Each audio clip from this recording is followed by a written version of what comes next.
وصفة اليوم ان شاء الله غادي نحضر لكم الدجاج محمر في الفران مع الخضره. وصفه سهله ولذيذه وصحيه. دير لايك قبل ما نبدا الفيديو ونديروا بركه الله. اول حاجه كنحضروا لا ماريناد: ملح، البزار، التحميره، سكينجبير، الزعتر والثومه بودر. كنضيفوا عليه نص حامضه معصره، الياغورت الطبيعي، زيت الزيتون، وكنقطعوا شويه ديال المعدنوس وكنضيفوا على لا ماريناد وكنحركوا كلشي مزيان حتى كيولي الخليط على هذا الشكل. من بعد كنضيفوا الدجاج وكنمارينيوه مزيان وكنخليو اليقامه تدخل ليه وكنخليوها شويه تشرب اليقامه مزيان. من بعد في المول كنديروا الخضره ديالنا: بطاطا، فلفله الوان على حسب الذوق بيان سور، شامبينيون، البصله. كنحركوا كلشي مزيان وكنضيفوا الطريفات ديال الدجاج من الفوق. من بعد اليقامه اللي شاطت كنديروها من الفوق. كنحاول نخلطوا شويه الخضره مع اليقامه مع الدجاج، ولكن كنخليو الدجاج ديما الفوق وكنديروا شويه ديال الزيت من الفوق.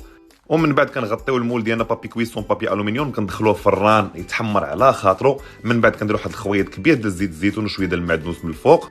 والوصفه ديالنا وجدات سهله بزاف ولذيذه، والمذاق ما نعاودش لكم كيفاش داير. كنتمنى انا الوصفه تنال الاعجاب ديالكم. جربوها بالصحه والعافيه.